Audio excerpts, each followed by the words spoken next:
강을 따라 흐르는 안개는 마치 무언가를 숨기려는 듯 마을을 조용히 감쌌다. 그 마을에는 시간이 천천히 흐르고 있었다. 사람들은 농사로 하루를 보내고 해가 지면 불빛이 사라지는 길 위로 개 짖는 소리만이 퍼졌다. 그곳에서 나는 5년째 혼자 살고 있었다. 이 집은 아내가 세상을 떠난 뒤 아무 말 없이 내려와 지은 집이었다. 마을 사람들은 나를 서울서 온 선생이라 불렀다. 나는 그 말이 편했다. 이름 대신 불리는 별명은 과거를 숨겨주는 벽 같았으니까. 그날 아침 우체통 앞에서 처음 그 여자를 보았다. 가벼운 원피스를 입고 낡은 트럭 짐칸에서 상자를 내리던 여자. 낯선 얼굴이었다. 긴 머리가 바람에 젖어 있었다. 그녀는 나를 힐끗 보더니 짧게 고개를 숙였다. 안녕하세요. 그 한마디가 이 마을의 공기를 흔들었다. 나는 어색하게 인사를 받았다.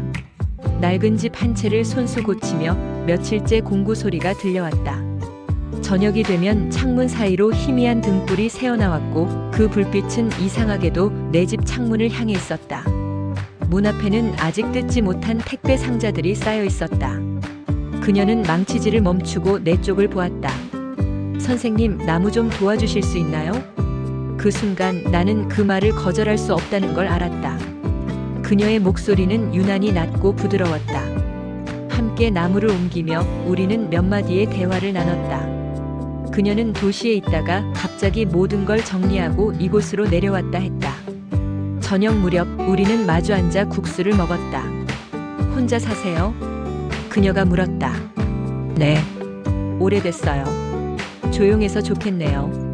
가끔은 너무 조용해서 사람 소리가 그립죠. 그녀는 아무 말 없이 내 눈을 보았다. 그 시선은 오래 머물렀다. 이튿날 아침 공기에는 흙냄새가 섞여 있었다. 밤새 내린 이슬이 풀잎에 매달려 있었다. 나는 습관처럼 강가를 따라 걸었다. 그녀의 집 앞을 지나칠 때마다 문틈 사이로 들려오는 낡은 라디오 소리에 귀가 멈췄다. 며칠이 지나고 그녀는 내 집 앞까지 찾아왔다. 이웃이니까 선물이에요. 잘 부탁드려요. 그녀는 그렇게 말하고 웃었다. 나는 잠시 화분을 받아들고 아무 말도 하지 못했다. 그녀의 손끝이 내 손에 닿았다. 그날 이후 이상하게 그 감촉이 계속 남았다. 그녀는 오후마다 내 집 근처를 걸었다. 때로는 일부러 마주치는 듯, 때로는 피하려다 눈이 마주치는 순간들이 반복됐다. 어느 날 나는 오래된 사진을 꺼내다 아내의 웃음을 보았다. 먼지 쌓인 액자 속의 미소는 이미 다른 세상의 것이었다. 그녀를 떠올리면 마음이 편했지만 낯선 여자를 떠올리면 가슴이 조금씩 불안하게 뛰었다. 그날 저녁 그녀가 불쑥 내 문을 두드렸다. 죄송해요, 불이 나갔어요. 손전등 좀 빌릴 수 있을까요? 나는 불빛을 켜고 그녀를 따라 집 안으로 들어갔다. 어둠 속의 방은 비어 있었고 테이블 위에는 마시다 만 커피잔과 열리지 않은 편지 한 장이 있었다. 누군가한테 보내는 편지예요? 내가 물었다. 그녀는 잠시 머뭇거리다 말했다. 그냥 보낼 수 없는 이야기요. 창문을 스치는 바람이 커튼을 흔들었다. 그녀의 머리카락이 내 어깨에 닿았다. 순간 공기마저 멈춘 듯 했다. 선생님은 외롭지 않으세요? 그녀가 아주 조용히 물었다. 나는 대답하지 못했다. 서로의 숨결이 조금씩 섞이던 그 순간 나는 한 걸음 물러섰다. 늦었네요. 불이 다시 들어올 거예요. 그녀는 천천히 고개를 끄덕였다. 문을 나서는 그녀의 뒷모습이 문득 슬퍼 보였다. 불빛이 깜빡이는 사이 그녀의 그림자가 길게 늘어졌다. 그 그림자가 내 발끝에 닿았을 때 나는 알았다. 이 관계는 이미 시작되고 있었다는 것을.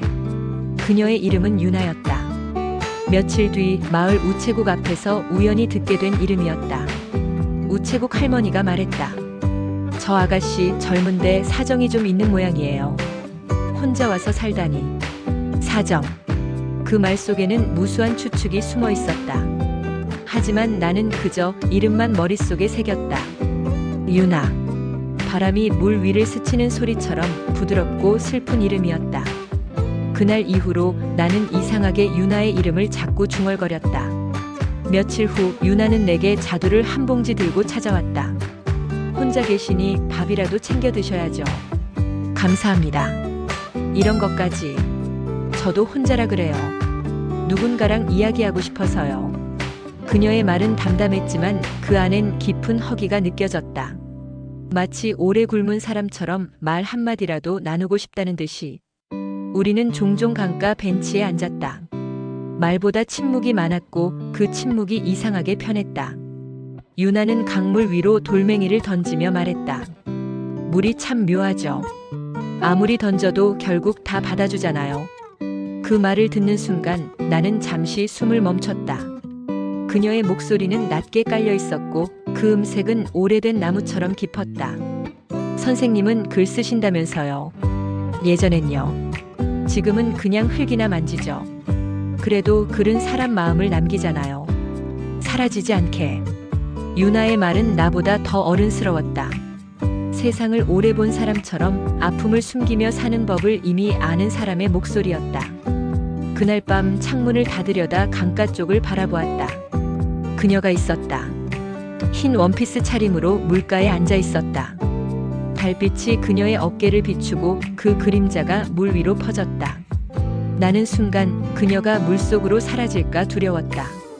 그렇게 나는 천천히 그녀에게 다가가고 있었다. 이름을 부를 수 있는 사이, 하지만 부르면 안 되는 이름이 되어버린 그 경계선 위에서. 그날은 봄비가 내렸다. 진눈깨비 같은 빗방울이 흙길을 적셨고 개울가에는 새싹 냄새가 퍼졌다. 유나는 내 집 앞 처마 밑에 서 있었다. 우산이 없어서요. 그녀는 머리를 털며 웃었다. 잠깐 들어오세요. 비 그칠 때까지만. 우리는 말없이 마주 앉았다. 빗소리가 집안을 가득 메웠다. 벽시계의 초침이 천천히 흘렀다. 비가 그치면 다시 혼자일 거예요. 유나의 목소리가 낮게 깔렸다. 나는 그 말의 의미를 바로 이해하지 못했다. 혼자 있는 게 싫으세요? 싫진 않아요. 근데 가끔 너무 고요해서 겁나요. 나는 그녀의 손을 바라봤다. 손끝이 떨리고 있었다. 그 떨림은 마치 오래 눌러온 감정의 파문 같았다. 서울에 있을 때는 늘 시끄러웠는데 이제는 누가 문을 두드려 줄까봐 그 소리가 그립더라고요. 그녀의 눈동자가 젖어 있었다. 나는 그 눈빛에서 이상한 죄책감과 끌림을 동시에 느꼈다. 그건 오래된 상처끼리 서로의 냄새를 알아보는 순간 같았다. 창문 사이로 바람이 들어왔다. 커튼이 부풀며 방 안의 공기가 바뀌었다. 유나의 머리카락이 바람에 흔들렸다. 그 한 가닥이 내 손등에 닿았다. 나는 그 순간 시간이 멈춘 듯한 착각에 빠졌다. 그녀가 고개를 숙였고 내가 고개를 들었다. 그러나 그 사이는 끝내 좁혀지지 않았다. 대신 유나가 미소를 지었다. 아주 미세한 그러나 오래 남는 미소였다. 선생님, 가끔은 그냥 옆에 있어주는 것도 좋죠. 그 말은 조용한 방 안에서 빗소리보다 더 오래 울렸다. 그녀가 돌아간 뒤에도 나는 문을 닫지 못했다. 문틈으로 들어오는 바람이 아직도 그녀의 체온을 품고 있는 듯 했기 때문이다. 흙을 만지고 있으면 마음이 좀 괜찮아져요. 유나가 그렇게 말했다. 그녀의 손톱 밑에는 늘 흙이 묻어 있었고 손목에는 작은 줄기 하나가 감겨 있었다. 나는 그 모습을 멀리서 바라보다가 어느 날 그녀에게 다가갔다. 괜찮다면 나무 좀 도와줄까요? 그러세요. 혼자 하면 좀 버겁네요. 우리는 함께 묵은 땅을 뒤집었다. 비가 그친 뒤라 흙은 부드러웠고 그 속엔 오래된 나뭇잎과 잊힌 씨앗들이 섞여 있었다. 이 흙 냄새 좋아하죠? 네. 사람 냄새보다 편해서요. 그녀의 대답에 나는 웃었다. 그러나 그 웃음은 금세 멈췄다. 유나가 흙 위에 손을 얹은 채 천천히 말을 이었다. 도시에선 늘 누군가의 시선을 의식하며 살았어요. 무슨 말도 무슨 표정도 조심해야 했죠. 그런데 여긴 그냥 묻어도 되잖아요. 흙이 다 받아주니까. 유나의 손끝이 내 팔목에 닿았다. 선생님? 아니에요. 잠깐 생각이 나서요. 그리운 사람이 있군요. 그랬죠. 유나는 아무 말 없이 흙을 고르기 시작했다. 그리고 조용히 덧붙였다. 그 사람도 아마 선생님이 이렇게 살고 있는 걸 보면 마음 놓을 거예요. 그녀의 말이 흙 속으로 스며들 듯 내 안에도 천천히 내려앉았다. 나는 고개를 숙였다.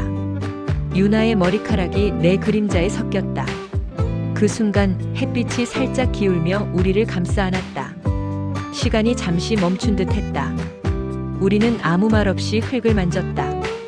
그 따뜻함이 묘하게 사람의 체온처럼 느껴졌다. 여름이 다가오고 있었다. 개울의 물소리가 커졌고 밤이면 풀벌레들이 울었다. 그 계절의 가장 한가운데서 우리의 거리는 오히려 더 가까워졌다. 유나는 종종 내 집에 들렀다. 책을 빌려가기도 하고 차를 함께 마시기도 했다. 그럴 때마다 그녀의 눈길은 내 책상 위 낡은 원고 더미를 오래 바라보곤 했다. 이건 뭐예요? 옛날에 쓰다 만 소설이에요. 왜 멈췄어요? 끝을 모르겠더라고요. 누군가를 잃고 난 뒤에는 어떤 결말도 진심이 아닌 것 같아서. 유나는 그 말을 들으며 잠시 미소를 지었다. 그럼 지금 다시 써보세요. 이제는 쓸 이유가 없어요. 그럼 저라도 이유가 될 수 있을까요? 그 말이 방 안에 머물렀다. 나는 대답하지 못했다. 유나도 더 이상 말하지 않았다. 그녀는 조용히 미소 지으며 말했다. 이건 제 이야기일지도 몰라요. 그날 이후 우리는 서로를 조금 더 자주 찾았다. 아무 약속도 없었지만 비가 오면 같은 시간에 창문을 열었고 해질녘이면 강가에서 우연히 마주쳤다. 그러나 마을 사람들의 시선은 느리지만 무겁게 움직였다. 장날이면 누군가 내게 말을 건넸다. 선생님, 요즘 저 아가씨랑 자주 보이시네요. 나는 웃으며 넘겼지만 마음 한켠이 서늘했다. 그날 밤 유나의 집 불빛이 꺼져 있었다. 나는 이유도 모른 채 강가를 걸었다. 어둠 속에서 그녀의 그림자가 앉아 있었다. 무슨 일 있었어요? 내가 묻자 유나는 조용히 대답했다. 아버지가 돌아가셨대요. 연락이 왔어요. 근데 가지 않았어요. 그녀는 눈을 들지 않았다. 이미 나한텐 돌아갈 자리가 없어요. 유나 씨. 그녀가 고개를 들었다. 그 눈빛엔 울음도 체념도 다만 묘한 평온함이 섞여 있었다. 나는 손을 뻗었다가 멈췄다. 그 한 걸음이 모든 걸 바꿀지도 몰랐기 때문이다. 유나는 아주 작게 말했다. 괜찮아요. 오늘은 그냥 옆에만 있어주세요. 그 말에 나는 더는 아무것도 할 수 없었다. 그저 함께 앉아 있었다. 비가 내리고 천둥이 다시 울릴 때까지. 그날은 바람이 심하게 불었다. 가을의 끝자락 산 아래 단풍잎은 거의 다 떨어지고 논두끼를 스치는 바람 소리가 유난히 쓸쓸했다. 지붕 아래 마당에서 한별이가 그를 올려다보았다. 아저씨 위험해요. 제가 올라갈게요. 괜찮다. 이건 내가 해야지. 그는 일부러 시선을 피했다. 그녀의 얼굴을 마주보는 순간 억눌러온 감정이 터질 것만 같았다. 한별은 아래에서 그를 지켜보다가 갑자기 두 손을 입에 모아 외쳤다. 민호 아저씨, 그렇게 혼자 다 하려 하지 말아요. 이젠 저도 여기에 있어요. 그날 밤 민호는 오래된 일기를 꺼내 펼쳤다. 다시 누군가를 사랑할 수 있을까? 그는 과거에 자신이 적어둔 문장을 손끝으로 쓸어내렸다. 그리고 그 아래 새로이 한 줄을 적었다. 아니, 이미 시작되어 버렸다. 밖에서는 바람이 지붕을 두드리고 있었다. 그는 그 소리를 들으며 자신이 더 이상 거부할 수 없는 감정의 강을 건넜음을 느꼈다. 그날 밤은 달이 유난히 컸다. 달빛이 마당을 비추자 한별의 그림자와 민호의 그림자가 서로 맞닿았다. 그들은 멀찍이 떨어져 있었지만 그림자는 이미 하나로 이어져 있었다. 오늘은 왜 이렇게 조용하세요? 한별이 물었다. 민호는 잠시 생각하다가 대답했다. 이제 도망칠 수 없을 것 같아서 그래. 그녀는 무슨 뜻이냐는 듯 눈을 깜빡였다. 그러나 이내 알겠다는 듯 고개를 숙였다. 저도 그래요. 짧은 대답 뒤 둘 사이를 감도는 공기는 말로 할 수 없는 긴장감과 슬픔으로 가득했다. 한별은 조심스레 말했다. 사람들이 뭐라 해도 저는 아저씨 곁이 좋아요. 그냥 편해요. 그는 그녀를 향해 한 걸음 다가갔다. 그러나 달빛 아래 멈췄다. 그 한 걸음이 사랑이 될지 파멸이 될지 몰랐기 때문이다. 달빛이 한별의 머리카락 위로 흘러내렸다. 그 순간 민호는 마음속으로 중얼거렸다. 사람의 마음이란 왜 이렇게 제멋대로일까? 그녀는 살짝 웃었다. 민호 아저씨, 저 달 참 예쁘죠? 그는 고개를 끄덕였다. 그래. 하지만 너무 밝으면 숨을 데가 없지. 그 말은 곧 그들의 운명이었다. 밝은 달빛 아래 그들은 서로를 향한 마음을 숨길 수 없었다. 그러나 동시에 그 달빛이 모든 것을 드러내고 있었다. 민호 아저씨. 그녀의 목소리는 떨렸지만 그 속엔 단단한 결심이 담겨 있었다. 민호는 말없이 창밖을 바라보았다. 논뚝길 위로 바람이 불고 낙엽들이 흩날리며 먼 산을 따라 흘러갔다. 왜 이렇게 조용해요? 한별이 다시 물었다. 민호는 한숨을 쉬며 말해봤자 변하는 건 없을 테니까. 그는 무겁게 가슴을 눌렀다. 이미 시작되어 버린 마음이었지만 현실은 그들의 욕망을 허락하지 않았다. 한별은 작은 상자를 꺼냈다. 이건 민호 아저씨 줘요. 안에는 그녀가 시골집에서 만든 작은 손수건이 있었다. 기억해주세요. 여기서 함께한 날들을. 민호는 손을 떨며 받아들었다. 고맙다 한별아. 그의 눈가가 젖었다. 그렇게 서로를 꼭 안고 끝내는 하지 못할 말들을 마음속으로만 주고받았다. 마지막으로 달빛 아래 두 그림자는 잠시 서로 겹쳤다. 그리고 한별은 짐을 꾸려 떠났다. 바람이 다시 마당을 스쳤다. 민호는 그 바람 속에서 떠나는 그녀의 발걸음을 마음속으로 지켜봤다. 그는 종종 한별에게서 온 작은 메시지를 떠올렸다. 민호 아저씨, 달빛 아래 우리 기억해요. 그 말이 마음을 붙잡았다.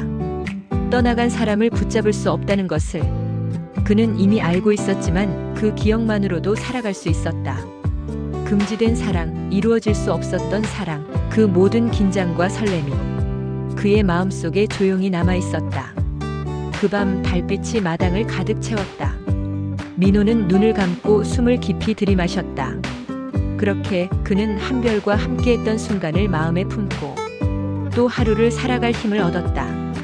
금지된 사랑의 끝은 언제나 아프지만 그 속에서 느낀 인간적인 외로움과 연결, 그리고 살아있음을 깨닫는 순간이 그 무엇보다도 소중하다는 것을